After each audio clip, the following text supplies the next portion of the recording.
Hey everybody, today I am going to be reviewing Priscilla. This film was written and directed by Sofia Coppola. I wanted to see this film because it seemed in design like it was meant to be kind of a companion piece to a previous Sofia Coppola film that she made, I think in 2005, called Marie Antoinette, which is a film I revisited recently, and I found myself a bit infatuated with it, more than I did, I would say, initially. And I think here Sofia was originally going to work on a project that was a lot more ambitious in style, but she just kept getting drawn to the memoir of Priscilla Presley as something that she wanted to adapt for the screen. And she even cites her own work, Marie Antoinette, in reference to Priscilla, so she's quite aware that they are essentially the same idea, same story. And that story is really her story, just more indirectly, but at least it's a story that she can relate to very strongly.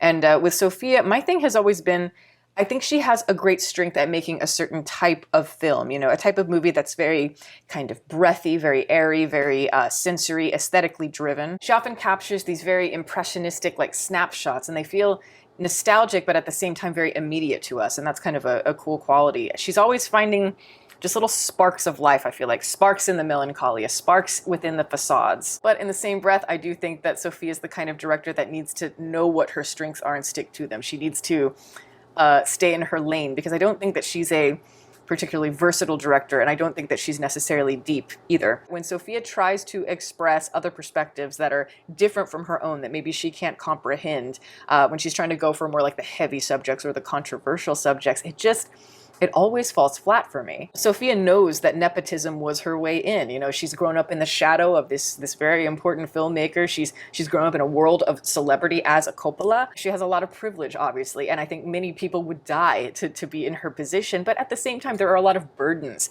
and I think heaviness that comes along with being a Coppola too, or just being in that position. I think a struggle to find your own identity personally, creatively. And thus, I think stories like Marie Antoinette or Priscilla are going to appeal to her, like I said. They might as well just be stories about like Paris Hilton or Kim Kardashian. People brought up into wealth and privilege beyond anyone's wildest dreams, whether it's, in Graceland, whether it's the Versailles. And, they're getting drunk off excess and fame, all these things, but always they know in the back of their minds that this won't last, this feeling. And when Sofia is in her groove, when she's in her rhythm, I think she's doing some really interesting work here. I just think that with Priscilla, she's still biting off a little bit more than she can chew. I don't think she has the right tools to be able to bring out some of the stronger emotional arcs within these characters, especially when it comes to like these coming of age female stories. And she can never quite find that bridge between like the soft, innocent femininity of her characters to more the tainted, damaged woman. And in this film, a lot of times the drama in it, the heaviness, comes out in these weird dramatic spurts that feel forced and not particularly authentic in the moment. Not to say that I didn't like the film, because I did actually. I have always been drawn to Sofia's style, especially her aesthetic, even though I've often been very critical of her as a filmmaker. Her strength is writing adolescent young women, and I think in Priscilla, that's when the movie is at its best, when it's showing Priscilla's teen years. Just when she's getting to meet Elvis, and it's that budding kind of feeling of first love. I feel like Sofia's just really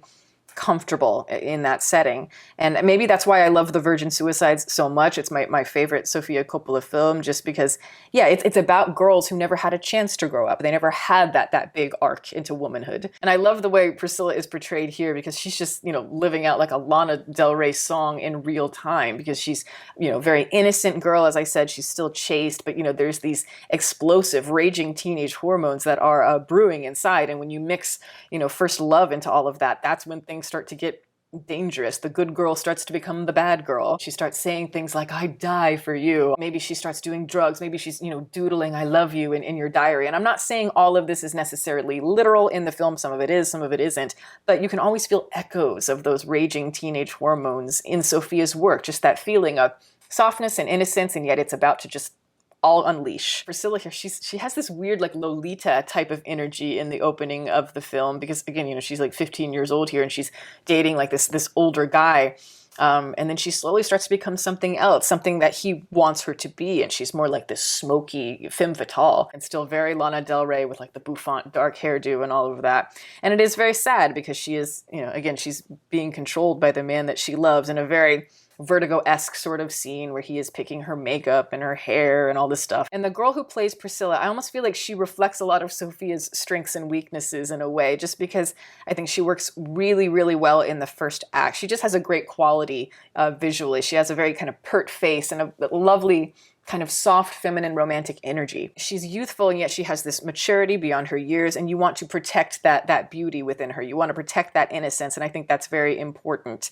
And even when she begins to have that transition where she's going to Graceland and all this stuff, they approach it very much almost like she's the new Mrs. De Winter in Rebecca. And she does well there, very shy and submissive in a believable way, and she's, I'd say, properly awkward where she doesn't fit in, but she really, really wants to fit in. She wants to please people. But it's in the sections where she has to really strain for some depth, when her character has to grow up and has to start making decisions for herself. That's where I didn't buy it at all. It's like she has this very childlike whimper of a voice, which is very important for the character.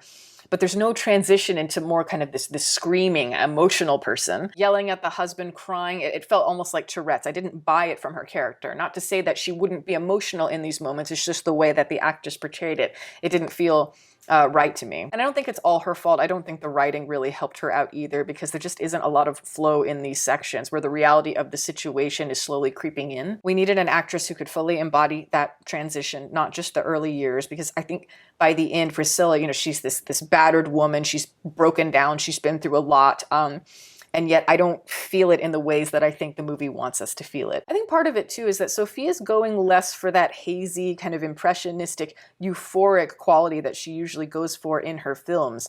And she's mixing it more with the kind of standard dramatic elements. But there is something really strange about that effect to me, where it's like half dreamy abstract, but then it's also trying to be more standard drama. And that's another problem I had with the movie, is I think it's too rooted within its own historical time period for the immediacy to have the same power as it did in, like, Marie Antoinette, we'll say. In Marie Antoinette, there's this feeling that even though this takes place, you know, during the French Revolution, there's this feeling that this story echoes through time. It can exist anywhere.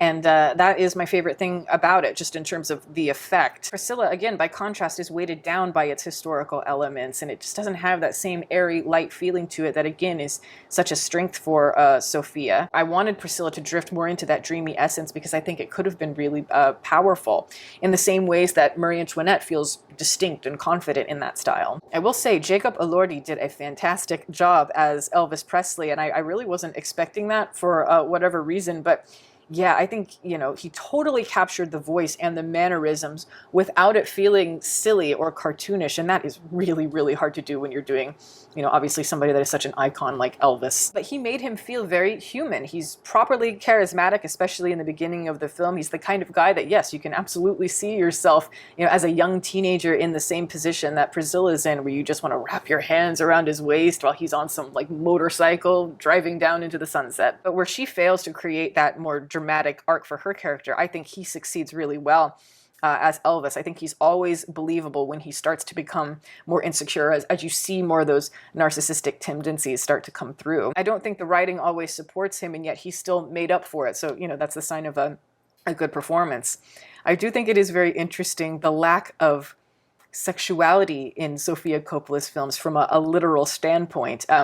There's a mirroring here of that, just kind of the young couple who won't consummate the relationship. You see it in Marie Antoinette, and you see it here. But it's very different the way it's portrayed in Marie Antoinette. In Marie Antoinette, it's, first of all, Jason Schwartzman is just so funny in that. That's why it works so well. But his inability to perform in the bedroom becomes kind of a joke throughout the film. Of course, they do eventually consummate their marriage, but I like the nature of their relationship in the movie. I like how it never necessarily grows into some great romance, but I like that they have respect, mutual admiration for each other. I don't know, it was refreshing to me. From Elvis's point of view, in a way, it's almost like he can't encapsulate or handle, face whatever that feminine aura that Priscilla embodies. Or he can't face family commitment, all of those sorts of things. And he fancies himself this masculine guy, but he really isn't. He's just more liking the idea of masculinity, the romanticism of it as it exists in, like, James Dean and Marlon Brando. Obviously rooted in delusion, which ironically is far more weak than stoic, and he doesn't seem to understand that. I actually also really love that the movie does not use any of Elvis's music.